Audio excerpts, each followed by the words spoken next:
Señora Rubiño, cuando uno miente ante el Parlamento está mintiendo ante todos los andaluces. Ustedes acusan con muchísima frivolidad. Yo creo que cuando se dice algo de alguna persona que está haciendo algo mal, hay que estar muy seguro de lo que se está diciendo, muy seguro, muy seguro. Ya veremos si lo que usted dice tiene razón o no, yo lo tengo claro. Ya lo veremos públicamente y volveremos a hablarlo aquí. Señorías, las circunstancias personales y familiares de los españoles han cambiado notablemente en las últimas décadas. La Administración, sin duda, ha hecho un gran esfuerzo de adaptación, pero, reconozcámoslo, ha ido a remolque de los acontecimientos y no por delante de ellos. La esperanza de vida se ha incrementado notablemente y también la calidad de vida de nuestros mayores. Ello debido en gran parte, y creo que podemos decirlo con satisfacción, a una serie de medidas que han ido tomando nuestro Gobierno y que les permite mantener cierta independencia mientras la salud les acompañe. A las pensiones contributivas de invalidez y jubilación se suman las modalidades no contributivas y la Ley de Promoción de la Autonomía Personal y Atención a las Personas en situación de dependencia, además de una serie de servicios sociales complementarios que incluyen el turismo social y el termalismo social. Pienso que todos los grupos de este Parlamento estaremos de acuerdo en que nuestros esfuerzos tenemos que dirigirlos, en primer lugar, a intentar prolongar todo lo posible la etapa de autonomía personal de nuestros mayores. Pero lo habitual es que el deterioro físico o mental se vaya haciendo presente paulatinamente hasta impedirles realizar las actividades básicas de la vida diaria, necesitando entonces la ayuda de otra persona para llevar a cabo las tareas más esenciales.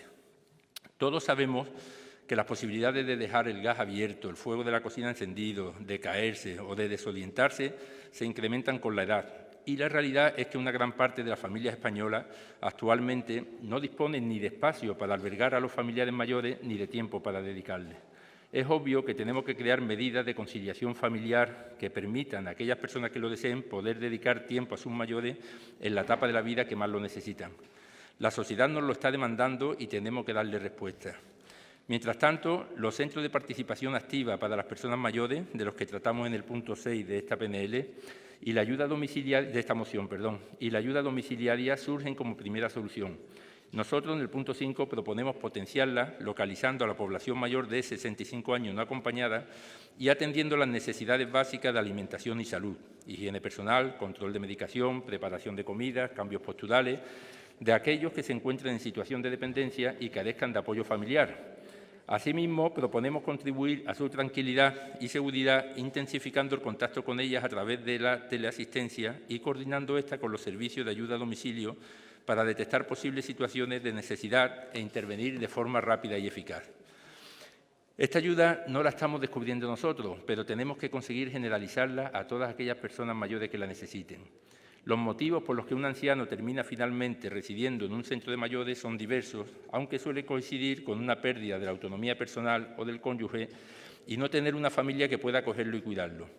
Nuestra obligación es que ese lugar donde van a pasar muchas horas de su vida sea un espacio luminoso y agradable, por lo que en el punto 7 proponemos mejorar el diseño arquitectónico de la residencia para poder aplicar de la forma más eficaz posible la atención centrada en la persona, logrando un espacio físico accesible, seguro, personalizado y ofreciendo un ambiente confortable y hogareño.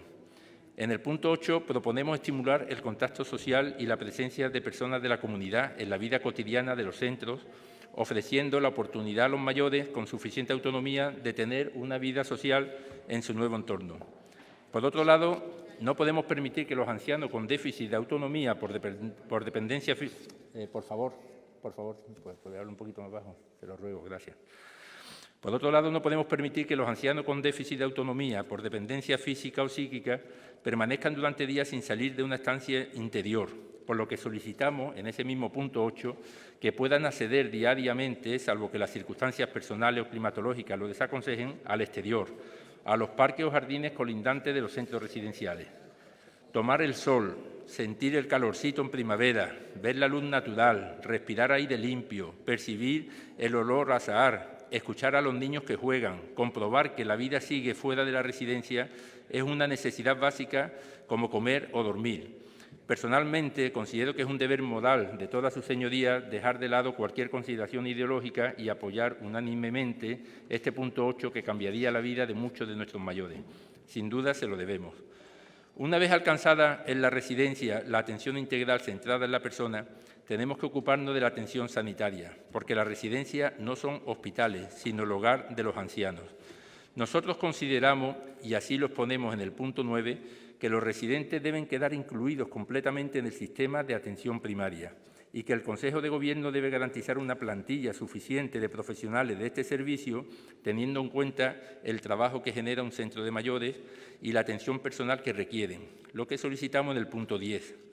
Los sanitarios de los que disponga la residencia a título particular deben trabajar coordinado con los del centro de salud y compartir la información, punto 3, pero en ningún caso son sustitutos de aquellos.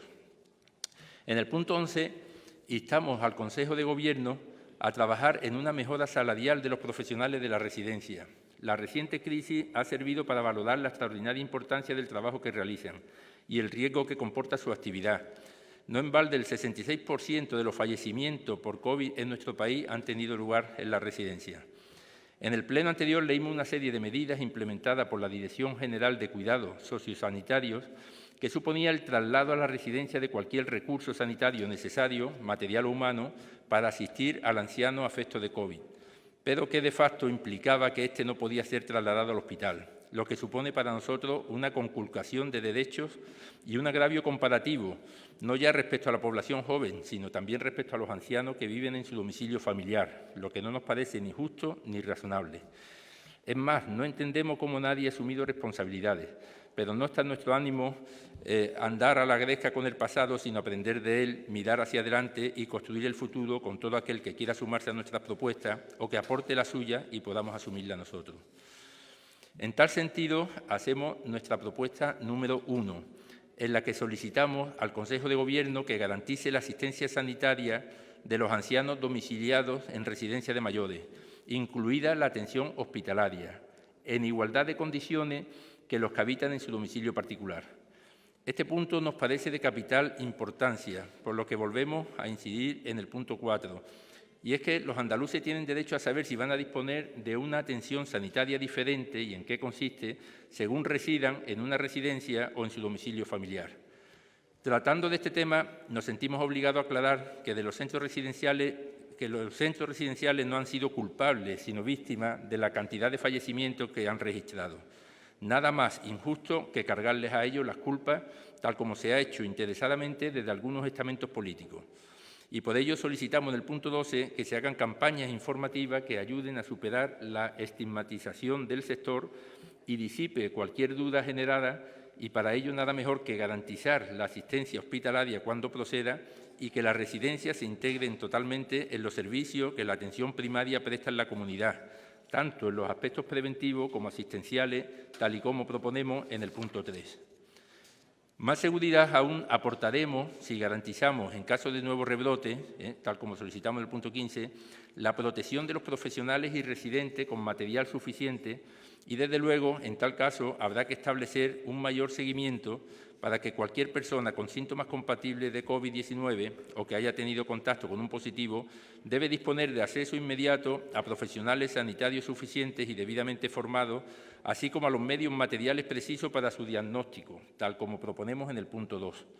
Nosotros consideramos una crueldad que una persona viva la angustia de los últimos momentos de su vida sin la compañía de un familiar, por lo que debemos favorecer la presencia del mismo, proporcionando el material protector adecuado y una serie de normas de higiene que tendrá que cumplir. Punto 17. Es una obviedad que las garantías deben extenderse por igual a todo el territorio andaluz y entendemos que debe haber un único órgano responsable de que así ocurra, por lo que proponemos en el punto 14 y, con intención de ampliar esta igualdad a todo el territorio nacional, proponemos en el 13 un gran pacto de Estado en defensa de las personas mayores. Sobre las enmiendas, en mi segunda intervención daré cuenta de ellas. Muchísimas gracias. Gracias, presidenta.